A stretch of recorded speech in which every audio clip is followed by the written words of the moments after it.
Bismillah. Assalamualaikum warahmatullahi wabarakatuh. Waalaikumsalam. Assalamualaikum warahmatullahi wabarakatuh. Waalaikumsalam warahmatullahi wabarakatuh. Satu sunnah di antara sunnah ketika muslim berjumpa pertama kali dengan muslim yang lain atau lama tidak ketemu, maka sunnahnya salam 3 kali. Teriring doa sekalian dari saya Al-Faqir yang mau menjawab salam dengan semangat untuk ketiga kalinya. Saya doakan panjang umur, sehat wa'afiyah, Allah mudahkan didik keluarganya, Allah mudahkan nyari ilmunya, Allah mudahkan nyari duitnya, Allah mudahkan nyari hutangnya, bayar. Yang terlanjur punya hutang, yang jawab salam semangat mudah-mudahan apa tadi? Lunas. Mudah-mudahan yang ngutangin jenengan segera mengikhlaskannya. Assalamualaikum warahmatullahi wabarakatuh. Waalaikumsalam warahmatullahi wabarakatuh. Nampak kakean utang kayaknya. Alhamdulillah. Wassalatu wassalamu ala rasulillah wa alihi wa ashabihi wa man wala amma ba'du. Tidak panjang kalam, sebelumnya mohon izin kalau suaranya masih serak-serak basah. 3 bulan berturut-turut 6 kali pemberangkatan umroh 12 pp. Baru pulang kemarin zuhur jam 2 langsung taklim, pulang malam jam setengah 12 malam tadi. Sehingga baca-baca yang dikirim SMS Ustadz Nugi Al-Mukarram nggak kebacanya tadi waktu istirahat di tempat duduk barusan. Apapun, mudah-mudahan silaturahim kita, ta'lim kita mendapatkan keberkahan dari Allah Subhanahu wa ta'ala. Saya pun meminta izin istri bawain fikih-fikih yang ada di kitab, ya, rak kitab. Ada fikih Syafi'iyah di rak kitab saya 30 lebih kitab, baik yang mu'tabarah seperti kitab Al-Majmu' Syarhul Muhadzab, tebelnya kurang lebih hanya 1,5 meter saja. Itu satu kitab, nggak mungkin dibawa semuanya. Babakan toharoh saja tebelnya melebihi ini 2 kali lipat ini, sehingga saya dibawain istri apa saja yang madhab Syafi'i. Khawatir kalau saya bahas perbandingan madhab kelenger khawatirnya. Allahumma sholli ala Muhammad. Ngoten nggih. Kira-kira serak-serak basah tidak apa-apa ini? Atau perlu pakai ceramahnya pakai SMS saja ini? Masya Allah. Menambahkan sebagai muqaddimah, kenapa para ulama fuqaha ahli fikih memberikan bab yang pertama toharoh mirip seperti uraian Ustadz Al-Mukarram kita. Ustadz siapa Ustadz ini? Ustadz Hendri. Masya Allah. Betul, ujung-ujungnya sholat roksul ibadah. Karena roksul ibadah nggak bisa lepas daripada toharoh. Kalau toharoh ecek-ecekan, sholatnya ecek-ecekan, dan ujung-ujungnya hisabnya menegangkan, kan gitu. Di luar daripada itu, saya tambahi satu saja. Ketika ulama-ulama hadis mengarang atau menyusun kitab hadis, dan ketika hendak membahas bab apa maksiat, apa dosa yang bisa menyebabkan azab alam kubur, pasti rata-rata alim ulama hadis menaruh hadis yang pertama paling banyak yang menyebabkan menungso diazab dengan azab-azab kubur adalah 2. Apa itu? Pertama, adamul istibra', ora patiyo alias gampang masalah toharah. Artinya tidak bebersih masalah baul atau ghaid atau istinja yang ujung-ujungnya ke sana. Yang kedua adalah ghibah. Riwayat yang lain Rasulullah mengatakan namimah. Ghibah yang paling sering kita lakukan, walaupun nampaknya orang-orang soleh-soleha di sini, nggih napa nggih? wajah-wajah ini gila, aku lihat ini wajah-wajah bangun malam semuanya insyaallah. Amin. Setiap malam bangun malam dari tempat tidur menuju toilet, di toilet ngapain? Nonton MU. Allahumma sholli ala Muhammad. Kalau saya lihat si ahli bangun malam lah ke toilet, pipis, habis pipis tidur lagi, itu wajah-wajah jenengan ini. Allahumma sholli ala Muhammad. Rata-rata, mohon maaf, ini sebagai muqaddimah, selain daripada istibra, adamul istibra, tidak memperhatikan sesuci atau bebersih yang menjadi sebab musabab adab kubur rata-rata menungso sak donya. Yang kedua ghibah. Napa niku contone Imam Nawawi, ini penting soalnya.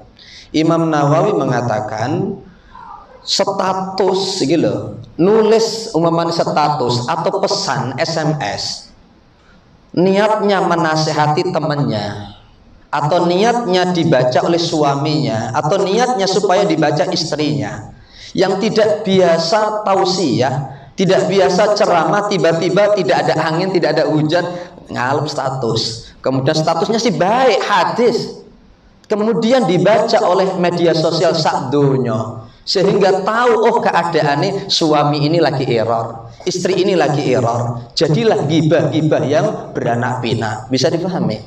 Hanyalah lantaran status yang tidak dibahas empat mata ternyata jadi sebab musabab adab kubur nantinya. Naudzubillah min dzalik. Bahasa para alim ulama, toharoh itu penting, baik toharoh materi, yaitu toharoh babakan yang kita bahas fikih, maupun toharoh hati termasuk ghibah dan namimah. Kira-kira pembahasan ini penting atau tidak? Penting atau penting? Alhamdulillah. Sampai sini kira-kira jelas? Alhamdulillah. Kalau sudah jelas, selesai. Wassalamualaikum. Selesai, Pak? Oh, udah. Allahumma sholli ala Muhammad. Oke, tidak panjang kalam, saya ambil salah satu kitab dulu, Kifayatul Akhyar, karangan Syekh Taqiyuddin Abu Bakar Muhammad Al-Husni Al-Husaini Ad-Dimashqi, salah satu kitab yang mensyarah kitab takrib itu loh. Pernah dengar kitab takrib fikih yang hampir seluruh pesantren NU, Muhammadiyah, dunia atau kalangan habaib sayyid pasti tahu kitab Kifayatul Akhyar, yang cukup tidak sampai luas banget, juga tidak singkat banget, cukup luas pembahasannya terkait toharah. Langsung saja bismillahirrahmanirrahim. Sengaja terjemahan karena yang Arabnya alhamdulillah ala kulli hal kena banjir saat ada musibah, ratusan kitab sehingga ludes. Toharah itu apa sih? Beliau tadi menerjemahkan bersih, bebersih atau bersuci. Kalau bahasa ulama-ulama adalah toharah an-nadhafah, ya bersih. Kemudian ditambah lagi wal khulus, kholas, apa itu sih kholas? Finish minat danasi, dari sesuatu yang kotor. Sesuatu yang kotor, walaupun itu suci. Kadang-kadang buka kitabnya kesuwen. Intinya terjemahan para alim ulama secara bahasa, toharah adalah an-nadhafah, kemudian wal khulus minat danasi, sesuatu yang bersih, sesuatu yang kotor, walaupun tahirah, walaupun suci. Seperti apa kata para alim ulama di kitab I'anatul Talibin Syarah Fathul Mu'in, ini karangan gurunya Mbah Maimun Zubair almarhum. Nah, terus di atasnya lagi sampai turun temurun sampai ulama-ulama Syafi'iyah bersanad sampai ulama-ulama salaf. Seperti apa? Busok itu apa sih? Riya atau pula termasuk lendir, termasuk umbel, buzak, atau termasuk bulghum atau balgham. Itu semuanya kotor atau tidak kira-kira?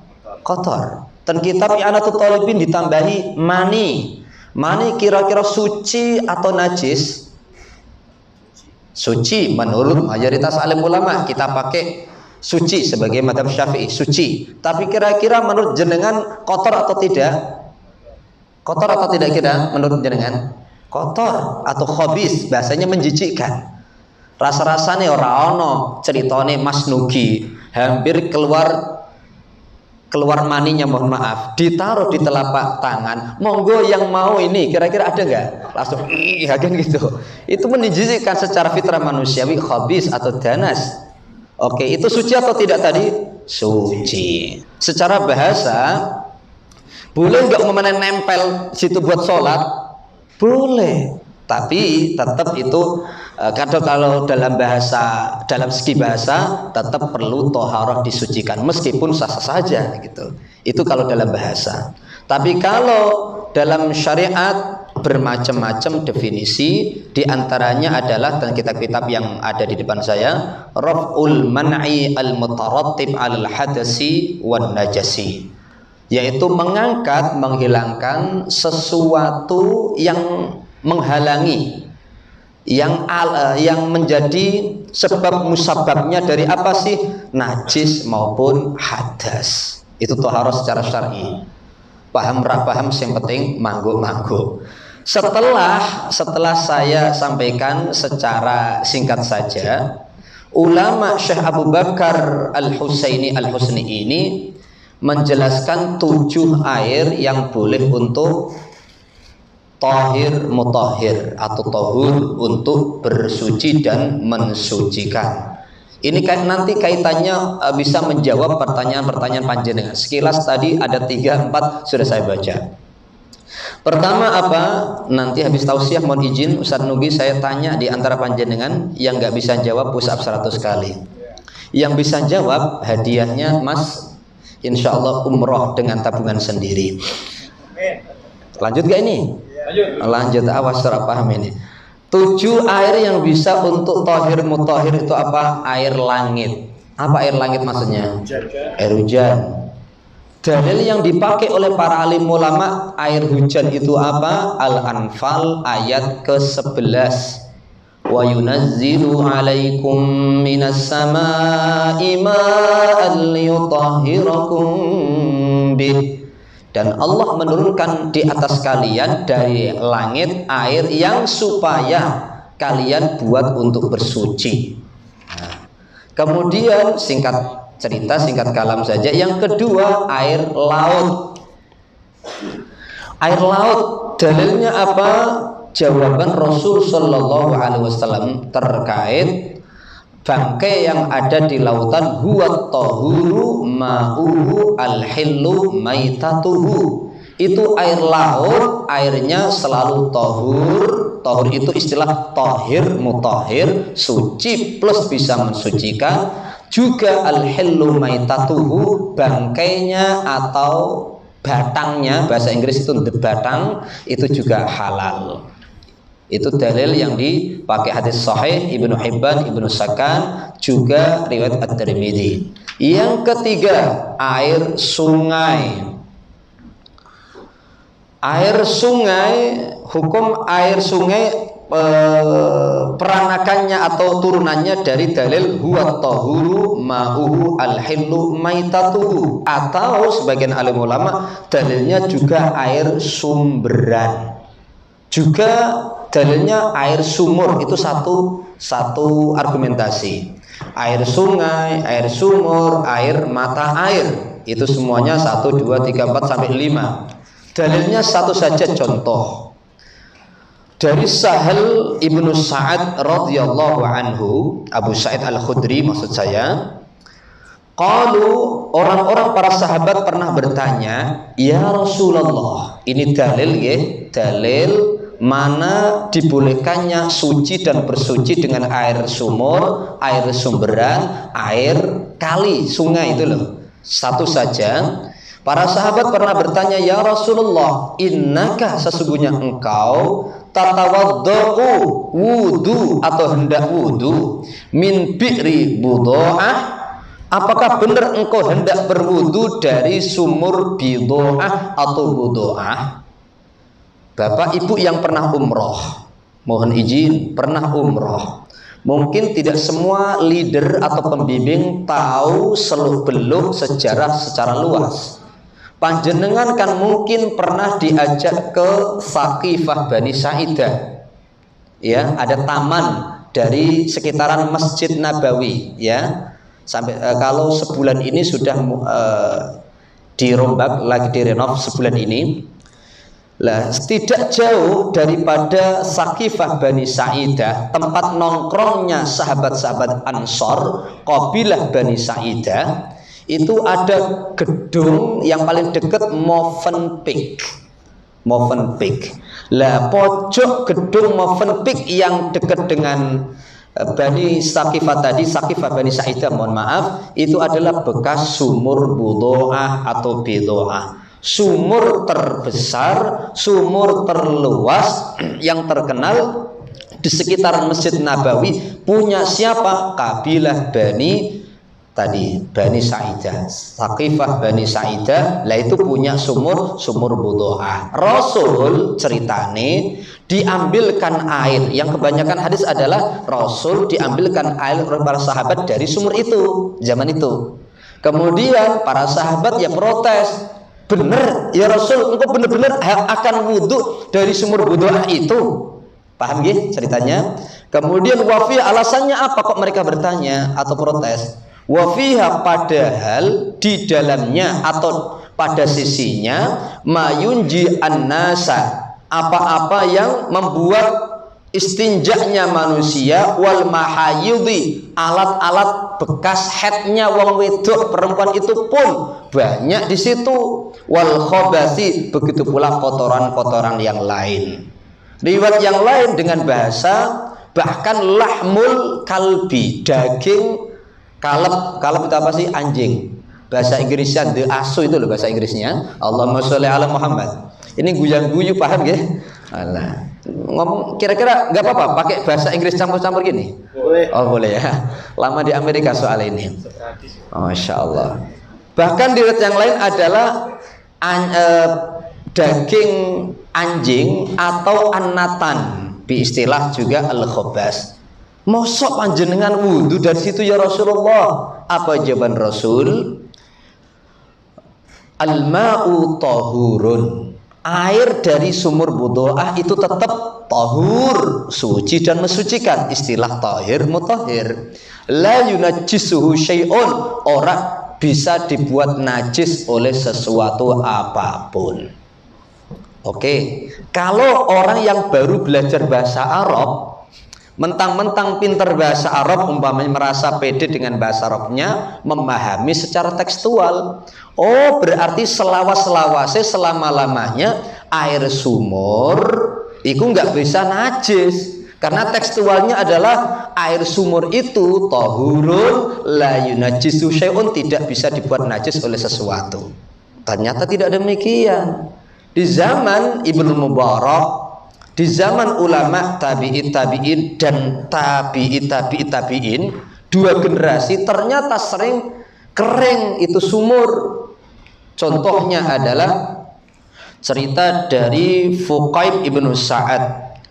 Dulunya itu dalam, tapi suatu ketika kering, hanya 1 dhira airnya, dan ternyata berbau, sehingga zaman itu walaupun sumur yang sudah dinas oleh Rasul Sallallahu Alaihi Wasallam tadi airnya tahur ya, tidak bisa dibuat najis oleh sesuatu, ternyata zaman itu 2 dekade nggak dipakai airnya sama sekali.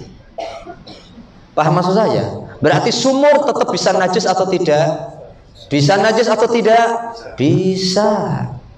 Oke, bisa dipahami ya? Mangguk-mangguk lebar pokoknya kesuwen. Lanjut jangan. Model memang seperti ini rotok kasar, gak apa-apa Mas Hendri ya. Bukan makhluk halus soal ini.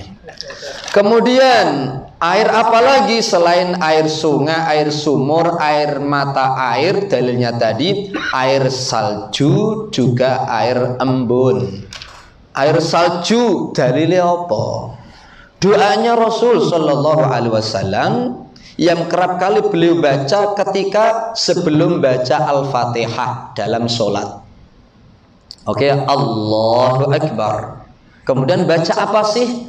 Kan ada 12 macam bacaan iftitah.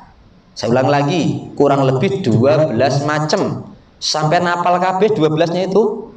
Wes pokoknya wajah-wajahnya jelas orang apal pokoknya. Di antara yang antum hafal, antum pakai apa biasanya? Allahumma, oke. Lah ini yang tertulis di sini dan biasa dipakai Rasulullah, juga dilanggengkan oleh Sayyidina Umar dalam sholatnya.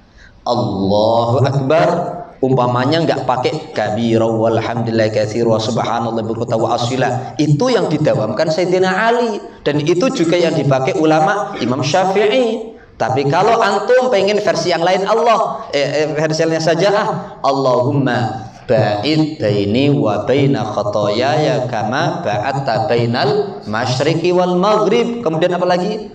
Allahumma naqihi minal khotoya kama yunaqqa thawbul abyadu minad danasi. Kemudian Allahumma ghsilni minal khotoya bil ma'i wasalji.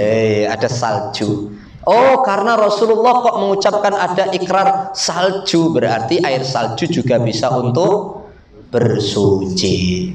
Jelas kira-kira? Oke, kalau panjenengan di sini orang ono salju.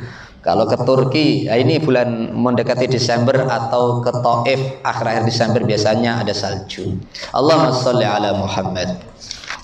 Oke, tidak panjang kalam, termasuk air embun total 7. Kemudian selanjutnya air itu terbagi menjadi 4 jenis. Ini uraian, kemudian jawabannya ada di sini. Jika belum paham nanti diskusi. Mana jawabannya dari keterangan yang saya sampaikan?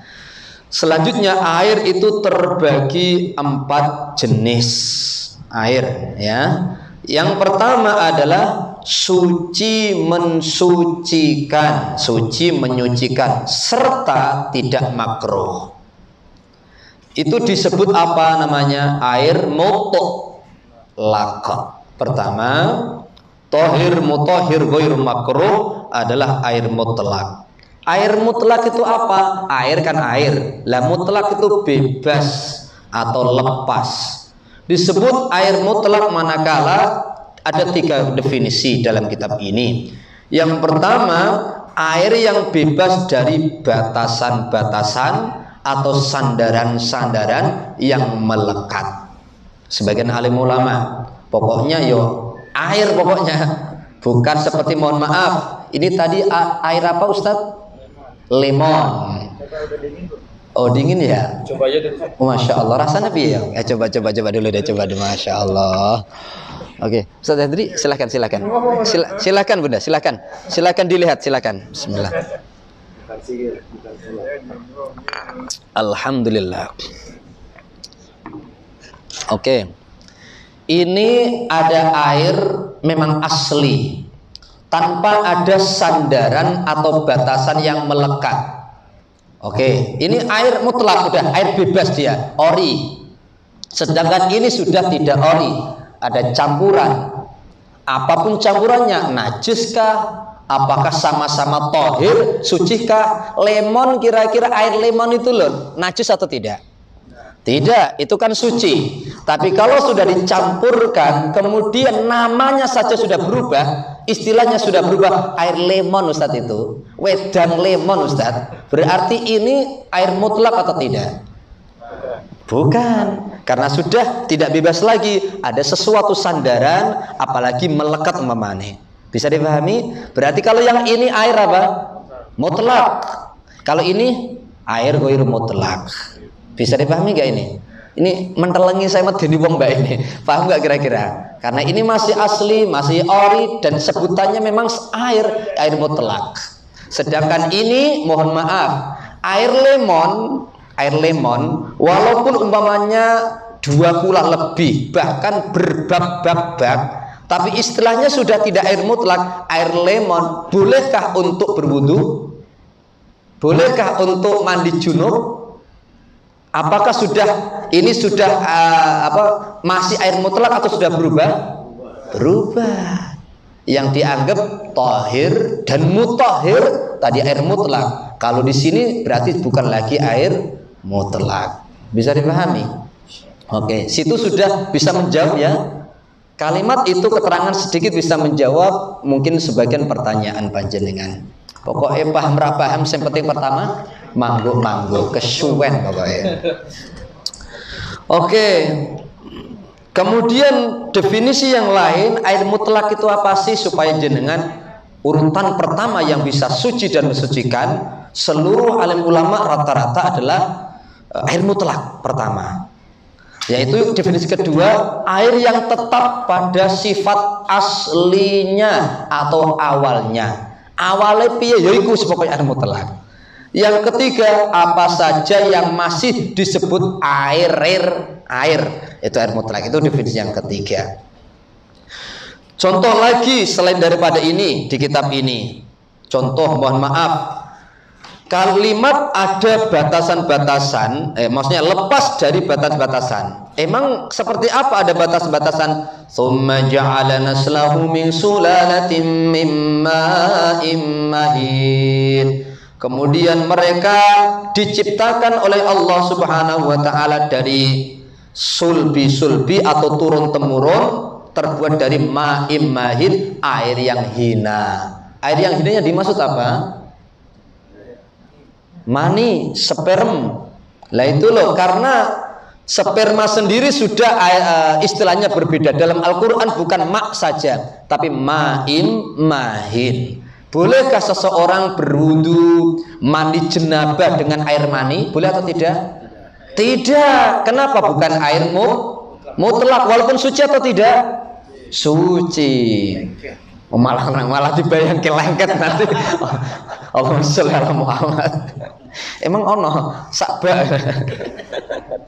Begitu pula bahasa Al-Quran, khuliqa, menungso itu diciptakan dari mimma'in dafiq, air yang muncrat, jedut muncrat. Air apa? Sama, air mani. Suci atau tidak? Suci. Apakah boleh tohir mutohir? Tidak boleh, karena bukan air mutlak.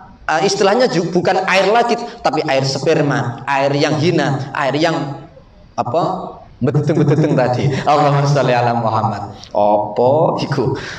Pokoknya paham karepmu pokoknya kesuwen. Lanjut yang kedua. Air apa? Macam-macam air itu. Air yang suci lagi menyucikan. Sama-sama tahir, mutahhir. Sama-sama tahur tapi makruh untuk dipakai bersuci.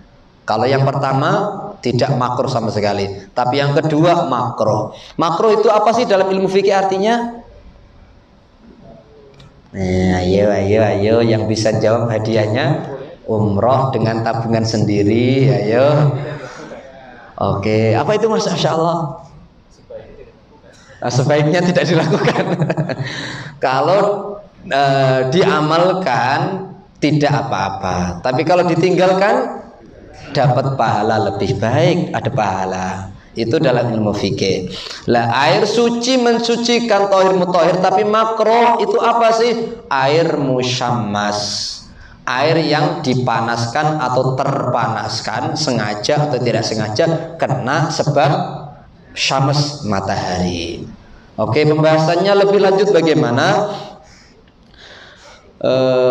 Secara zat suci juga menyucikan. Oke, menurut pendapat yang paling sahih Imam Ar-Rafi'i memang makruh. Pendapat pertama Imam Rafi'i, seniornya jauh Imam Nawawi ulama Syafi'i, beliau mengatakan makruh, mutlak makruh. Meskipun boleh dipakai junub, mandi junub, wudu juga boleh. Mana dalil yang dipakai ulama Ar-Rafi'i? Yang pertama, hadis Rasul sallallahu alaihi wasallam dari Siti Aisyah, innahu yuwarithul barasa, sesungguhnya air musyammas, air yang panas atau sengaja dipanaskan lewat panas terik matahari di tempat yang terbuat daripada besi, lempengan dan sejenisnya, dan langsung panas terik matahari yang benar-benar menyengat, bukan yang remang-remang panasnya, itu kategori 2 disebut musyammas. Itu bisa menyebabkan penyakit al-baros, belang, kata Rasul sallallahu alaihi wasallam dengan sanad Aisyah. Ini dalil yang pertama. Oh, bisa menyebabkan penyakit belang. Yang kedua, hadis dari Ibnu Abbas radhiyallahu anhuma. Rasul bersabda seperti ini, "Man igtasala bima'in musyammasin." Siapapun yang mandi dengan air musyammas, tidak lagi saya sebutkan pengertiannya, fa asabahu wadahun, lalu ia terkenal penyakit belang, fala yalumanna illa nafsah. Ojo sampai orang tersebut mencela kecuali pada dirinya saja. Rausan Rasulullah, anggap saja itu asal muasal sebab musababmu sudah dikasih tahu, kamu saja yang masih memakai air musyammas. Ini yang kedua. Yang terakhir, asar. Asar itu apa sih? Hadis mauquf. Hadis mauquf itu apa sih? Hadis yang terputus hanya pada para sahabat. Tidak disampaikan Nabi dan tidak diamalkan Nabi, tapi fatwa, sekedar fatwa para sahabat. Seperti Sayyidina Umar ibn Khattab radhiyallahu anhu berkata, sesungguhnya air musyammas itu mengakibatkan belang. Oke. Adapun apakah ada pendapat yang lain?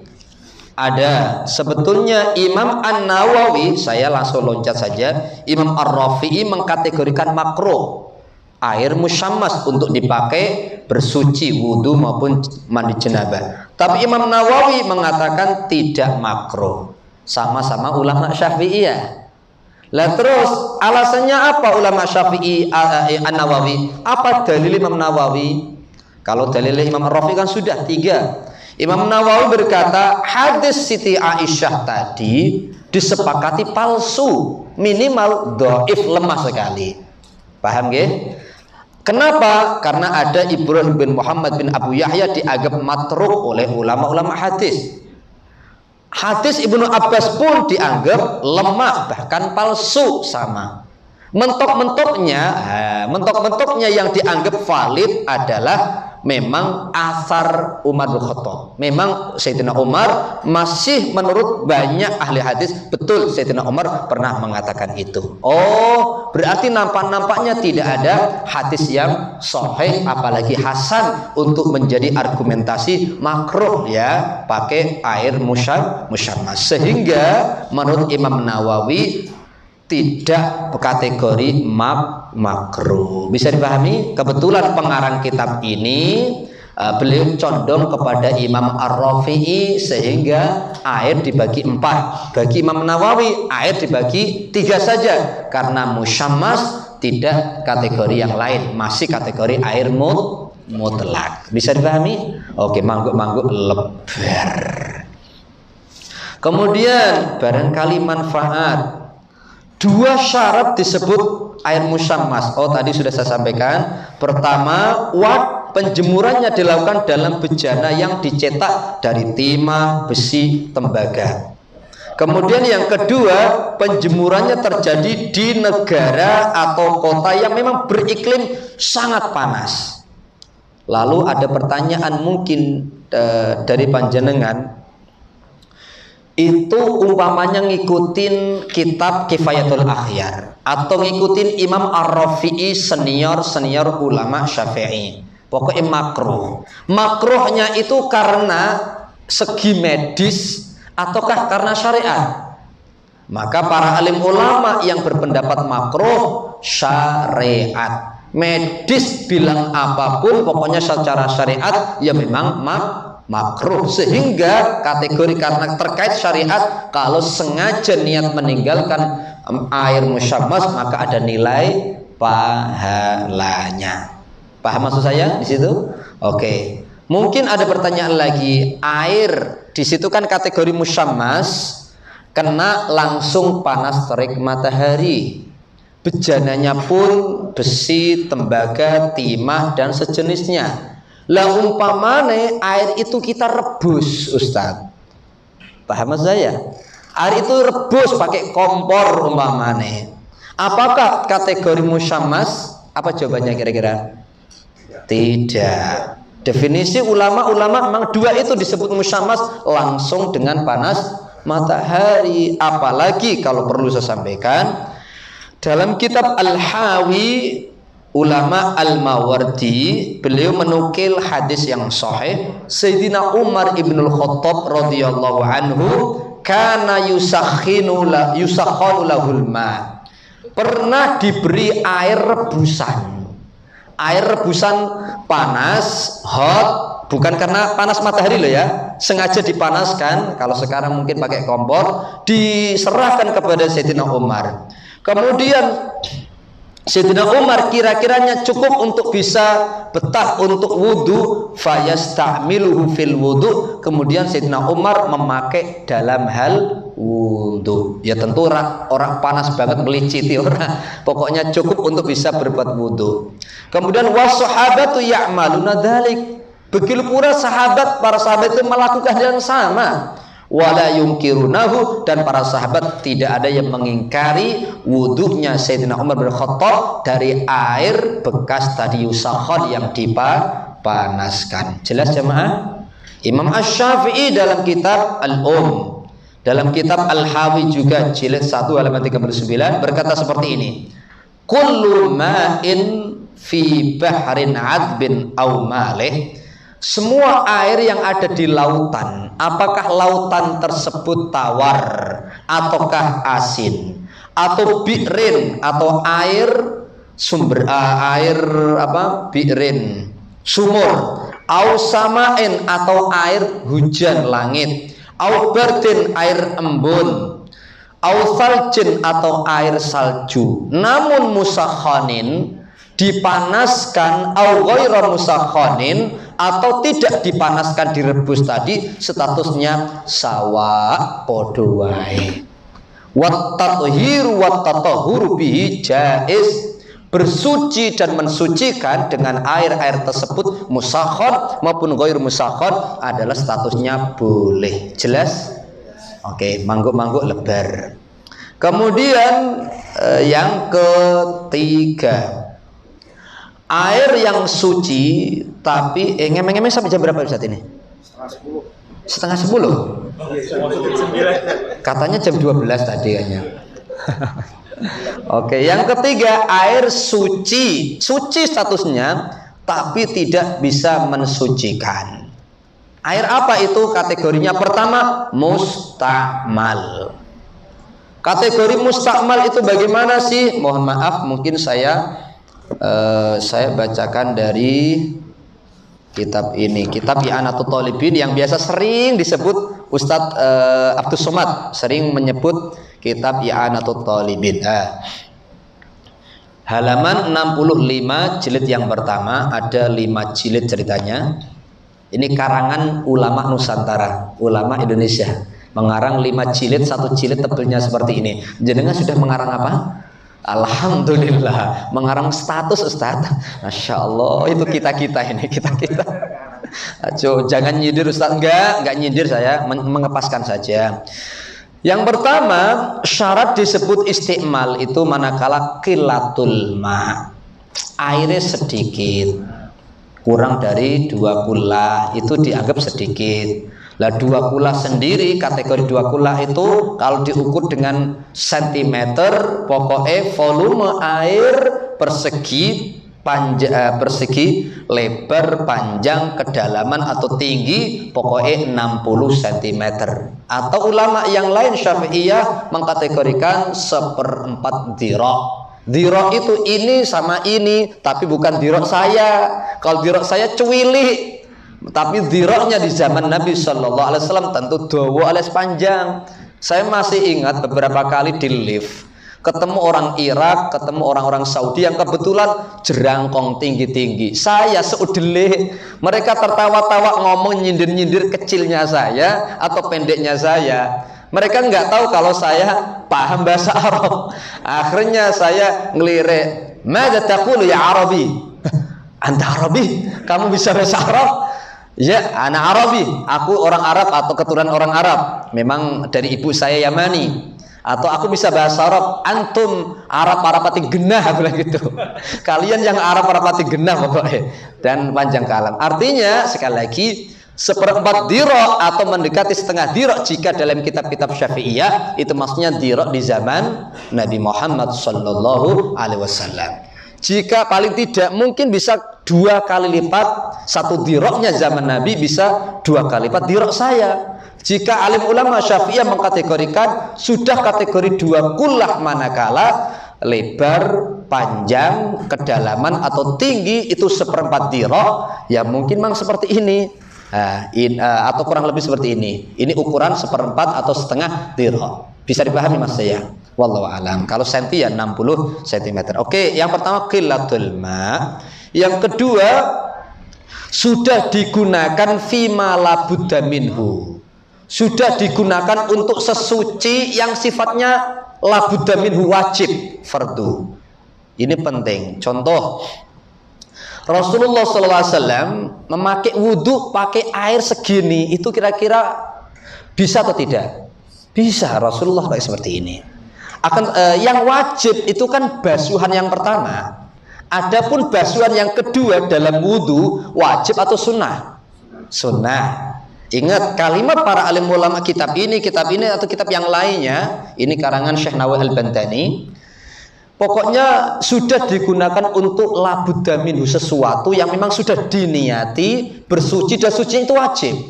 Maka itu kategori yang nanti kena mustakmal. Umpamane sampean tiba-tiba wiji, kecipratan atau bahkan nyampur, tapi bekas wijiane tadi belum diniati untuk berwudu atau manjid janabah, itu bukan kategori mustakmal. Bisa dipahami Mas saya? Paham nggak kira-kira? Membedakan mustakmal. Ini loh kategori syarat yang kedua harus dimengerti. Air yang digunakan tadi memang sudah terniatkan untuk sesuatu yang fardu. Sebagian alim ulama Syafi'iyah termasuk kitab ini kategori tidak harus fardu, ibadah. Tapi mayoritas alim ulama condong pada fardu. Kalau ibadah nanti sunnah termasuk ibadah. Makanya kalau basuhan pertama baik itu mandi janabah atau wudu, kemudian tercampur dengan yang lainnya, atau air bekas ini, air bekas wajah pertama lah, usapan basuhan pertama, maka bekas basuhan pertama dan sudah niat wudu itu loh yang mustakmal. Adapun yang kedua tidak mustakmal. Adapun versi yang lain mustakmal karena kategori ibadah. Tinggal alasannya apa. Tapi kalau yang keempat, basuhan yang keempat, umpamanya sampean suka boros, 1 wajib, 2, 3, yang keempat kan tidak masuk sunnah, bahkan di luar daripada syarat atau petunjuk syariat, maka yang keempat sepakat seluruh 4 madhab bukan mustakmal.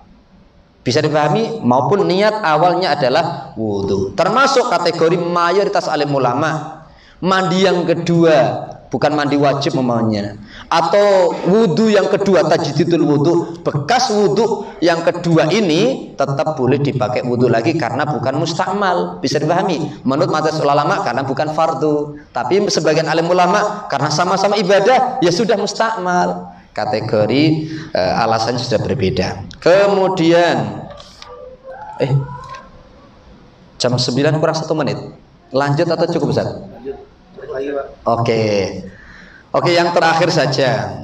Yang terakhir termasuk sebetulnya mak taghayyur itu turunan daripada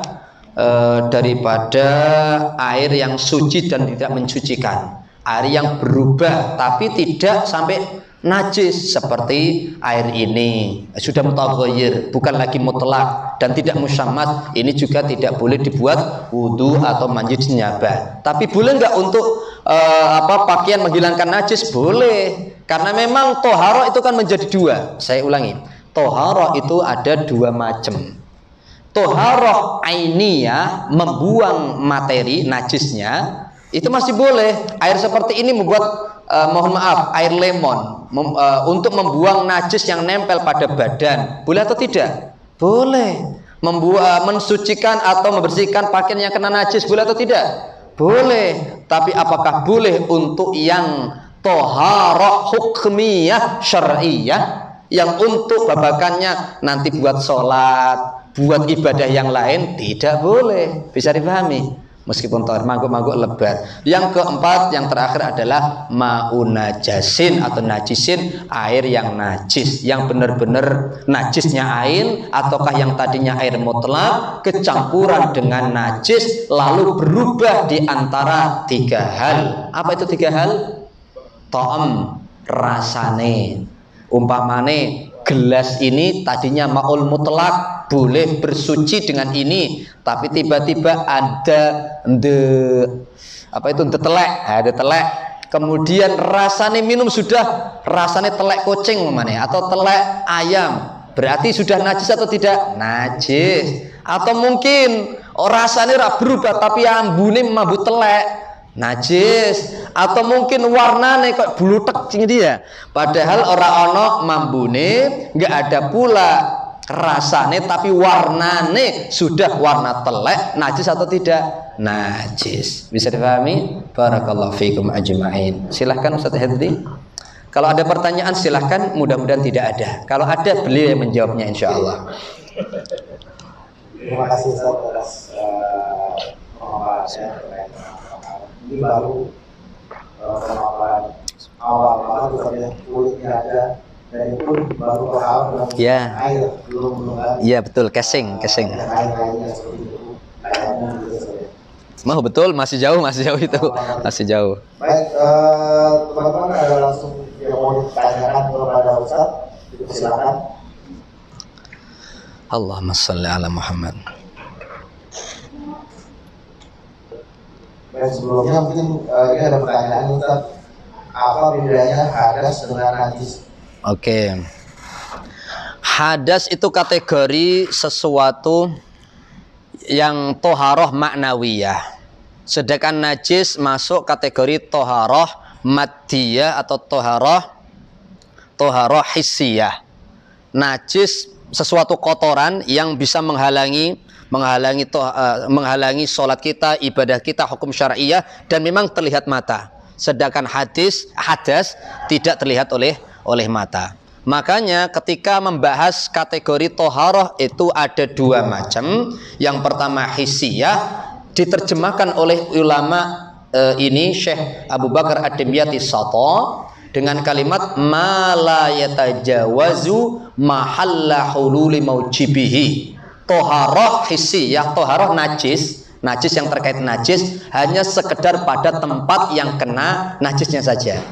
Tapi kalau toharoh yang maknawiyah, toharoh yang bahasa lainnya hukmiyah syar'iyah terkait dengan hadas, wudhu, contohnya, maka itu melampaui batas daripada yang dianggap tempat mula-mula hadasnya. Contoh sampeyan ngentut tahu ya, dengan beragam anak pinaknya ngentut, kan versi beliau karena melihat fisiknya, nah itu kan versi beliau. Umpamanya yang kurus ya pret-pret kan gitu sih.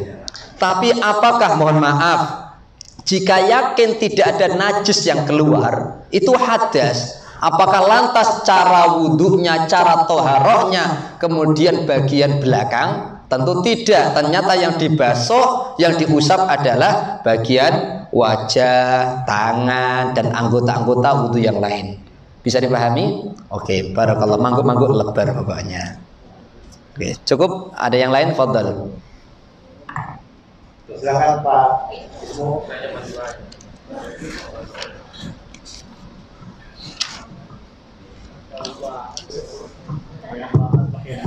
Masya Allah.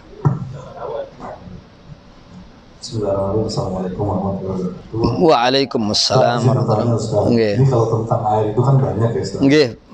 Dan yang menarik ini air yang memang kesehariannya bagi kita yang berumah tangga sudah pasti mengetahui gitu Ustaz.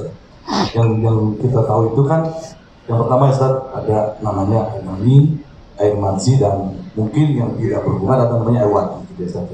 Kalau yang mani sama kalau mani kita tahu tidak najis gitu ya Ustaz.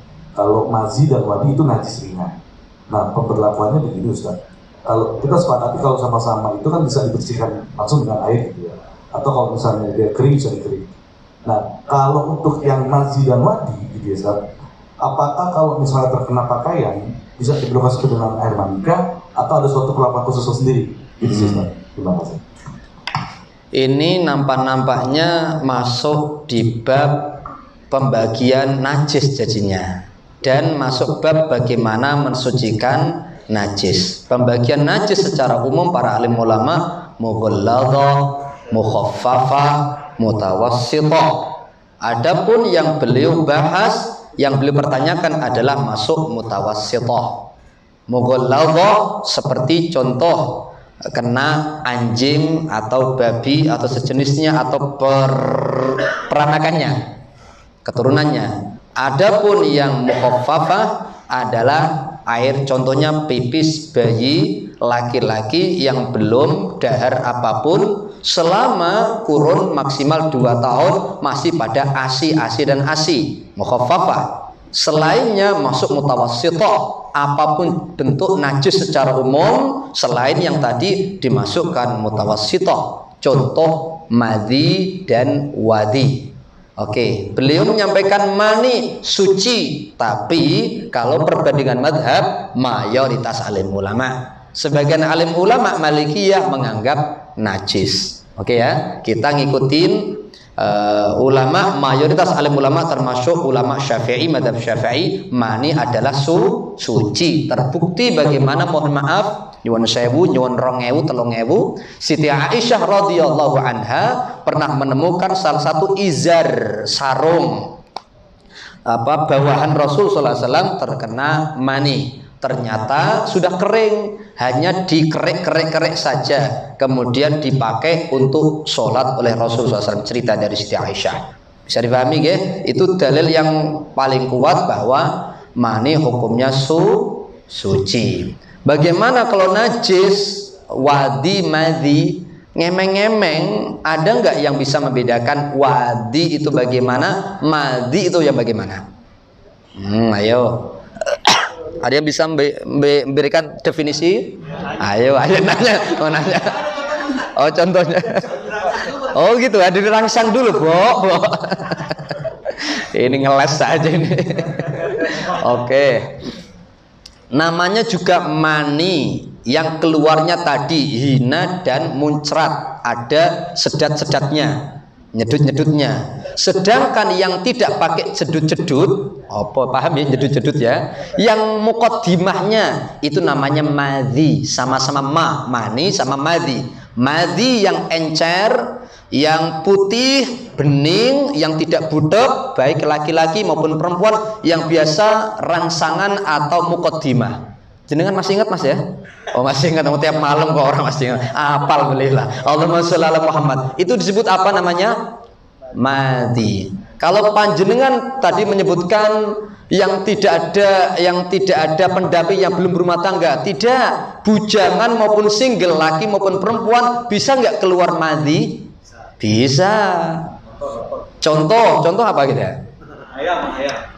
Menghayal. Oke, menghayal, kemudian keluar tapi bukan mani, hanya enceran, itu namanya madhi. Najis atau suci? Najis. Kemudian wadi, biasanya lebih keruh, kekuning-kuningan, baik laki maupun perempuan. Karena apa? Dalam ilmu fikih, karena stres, karena lelahnya luar biasa. Nah itu biasanya berbarengan ketika, mohon maaf, hendak pipis, keluar sesuatu yang keruh, sama-sama lengket tapi keruh, agak kekuning-kuningan, biasanya karena stres pekerjaan, stres atau lelahnya fisik, itu biasanya keluar madhi. Najis atau suci? Najis. Masuk mutawassithah. Lah masuk mutawassithah ini akhirnya bab yang lain ya, ini melewati. Bagaimana caranya tadi? Mensucikan dengan air jika ada, atau sesuatu yang bisa mewakili air, mewakili debu atau mewakili hajar. Ini turunan sebetulnya luas. Tempat pada yang kena najis saja. Sekali lagi, walaupun kering, umpamanya mohon maaf, walaupun kering ya, tetap aku yakin ini madhi atau ini wadi, maka copot itu desempaknya, umpamanya dicuci dengan air yang bersih, pastikan suci atau tidaknya kan tadi ora ono warnane, wis ra ono, enggak ada baune, kemudian rasane ya ora perlu dijilat. Allahumma sholli ala Muhammad. Bisa dipahami Mas saya? Oke, ngangguk-ngangguk lebar. Baik, ada lagi teman-teman yang mau ditanya? Tapi masnya bener-bener paham ya? Masnya alhamdulillah. Kalau manggut-manggut tok awas ora paham ini lah.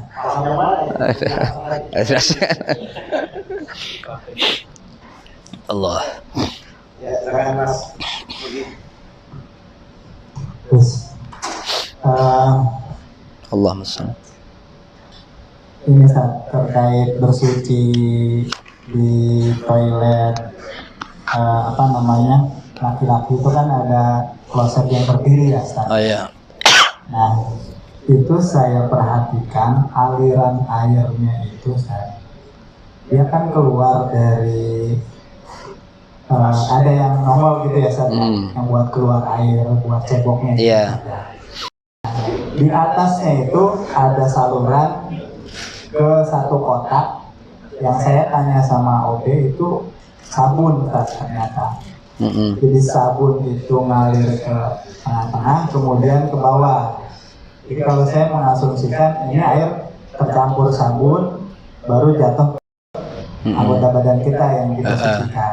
Ya. Nah, apakah status air ini menjadi air yang apa tadi tuh bercampur sehingga tidak bisa buat bersuci, atau masih kategori mutlak atau suci? Oke. Ini Ustaz.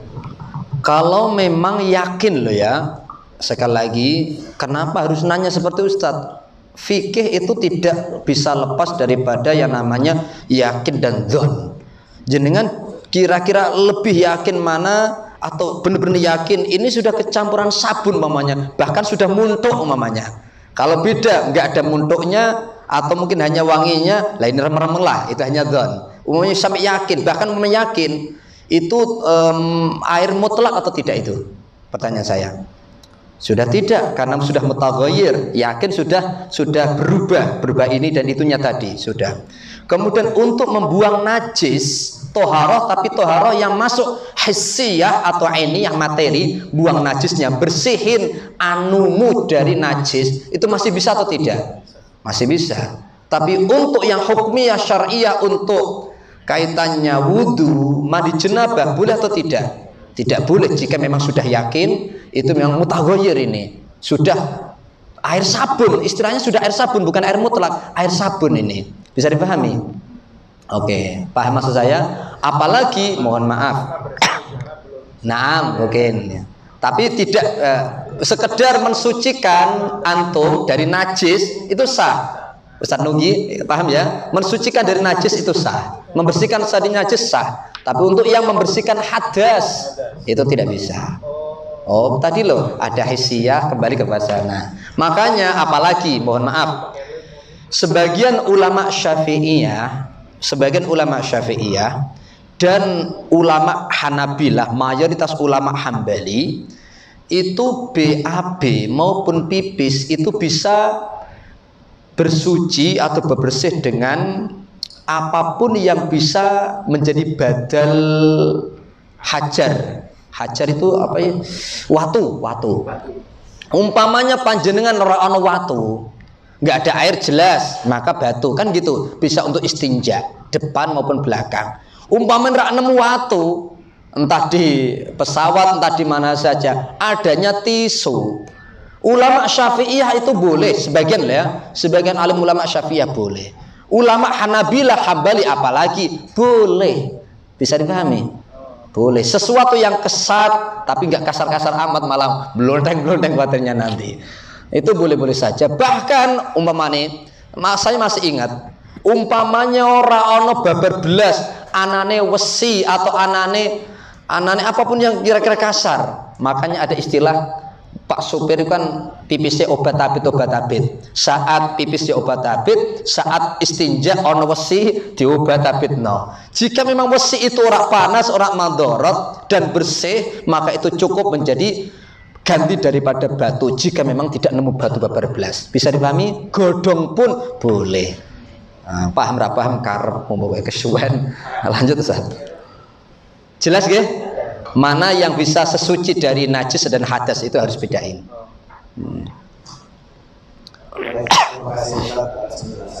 Bismillah. Terakhir lagi yang mau ditanyakan sebagai penutup. Bismillah. Mas Udis mau nanya? Jadi.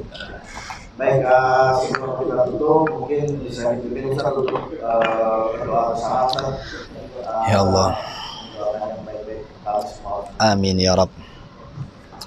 Bismillahirrahmanirrahim. Alhamdulillahirabbil alamin. Hamdan syakirin, hamdan na'imin, hamdan yuwafi ni'amahu yukafi'u mazidah. Ya Rabbana lakal hamdu kama yanbaghi li jalali wajhikal karim wa 'azimi sultanik. Allahumma shalli wa sallim wa barik ala sayyidina Muhammad wa ala alihi wa ashabihi ajma'in. Allahumma taqabbal minna salihah a'malina wa tammim taqsirana ya Allah ya Allah ya arhamar rahimin.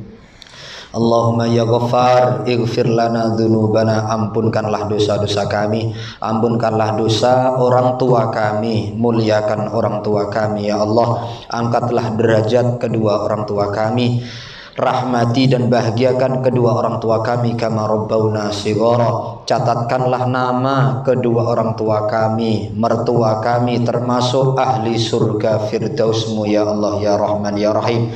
Ampunkanlah dosa istri kami atau suami kami, anak-anak kami, dzurriyyah-dzurriyyah kami, jemaah-jemaah kami, murid-murid kami, orang-orang yang pernah berbuat baik kepada kami, walil muslimina wal muslimat wal mu'minina wal mu'minat al ahya'i minhum wal amwat. Allahumma anfa'na bima 'allamtana wa 'allimna bima yanfa'una wa zidna ilman nafi'a. Allahumma rabbana hab lana min azwajina wa dhurriyyatina qurrata a'yun waj'alna lil muttaqina imama. Rabbana atina fid dunya hasanah wa fil akhirati hasanah wa qina azabannar. Wa sallallahu ala sayyidina Muhammad wa ala alihi wa ashabihi wasallam walhamdulillahi rabbil alamin bi barakatil Fatihah.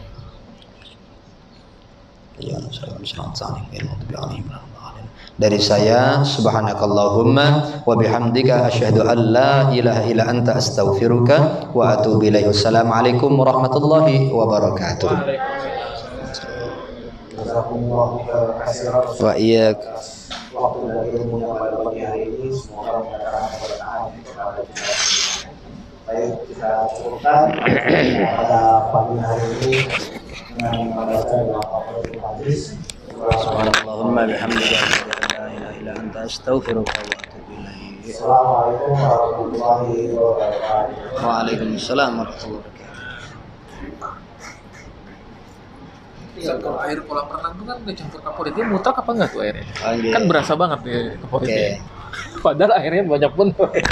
Jadi kalau sudah kena sesuatu yang air itu loh. Jadi kalau baunya, kalau sudah bau